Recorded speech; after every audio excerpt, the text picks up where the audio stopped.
Selamat pagi Bapak Ibu yang kekasih di dalam Tuhan Yesus Kristus. Pagi hari ini saya Eko Wayu Suryaningsih kembali menyapa dengan kebenaran firman Tuhan yang terdapat dalam Yohanes 14 ayat 26. Yohanes 14 ayat 26.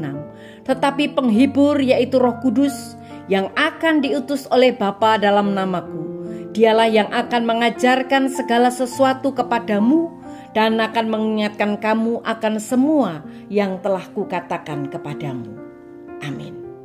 Bapak Ibu yang kekasih di dalam Tuhan, tahukah kita mengapa Allah memberi kita Roh Kudus? Dia adalah Allah bagi kita, yang menunjukkan kepada kita cara hidup setia di dunia ini.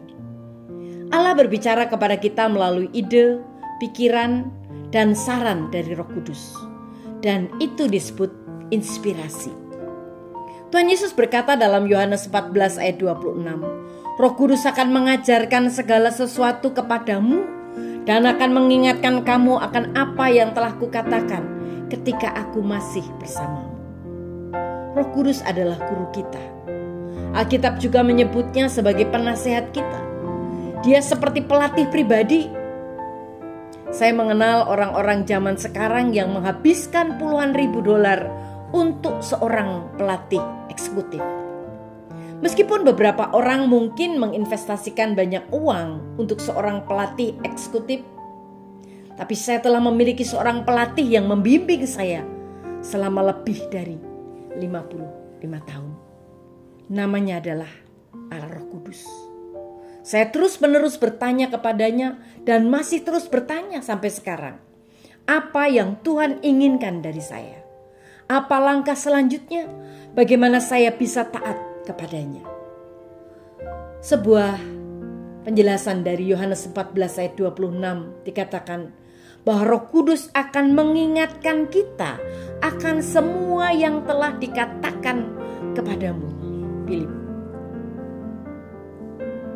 Roh Kudus tidak berbicara dengan suara yang dapat didengar, tetapi Dia tidak perlu melalui telinga kita ketika Dia dapat langsung masuk di dalam pikiran kita, membawa kita pada apa yang perlu kita ketahui untuk langkah selanjutnya. Jika Roh Kudus bekerja dengan membawa sesuatu ke dalam pikiran kita, maka pasti sudah ada sesuatu di sana untuk mengingatkan kita. Itulah mengapa kita perlu membaca Alkitab. Ketika kita membaca firman Tuhan, maka kita mengisi pikiran kita dengan firman-Nya. Kita sedang menyimpan kebenaran, maka Roh Kudus dapat mengingatkan kita pada waktu yang tepat. Akan ada banyak waktu ketika kita sedang stres, menghadapi masalah atau melawan godaan, dan kita tidak membawa Alkitab. Sekalipun kita memiliki aplikasi di dalam ponsel, kita mungkin tidak tahu kemana harus mencari pertolongan. Tetapi jika kita telah menyimpan firman itu di dalam hati kita, maka Roh Kudus dapat mengingatkan kita. Kita tidak akan mendapatkan sesuatu dari Alkitab setiap kali kita membacanya.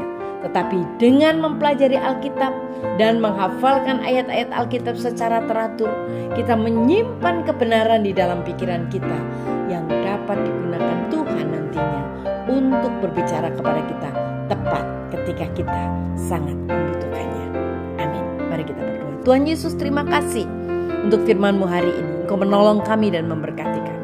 Dalam nama Tuhan Yesus kami berdoa. Haleluya. Amin.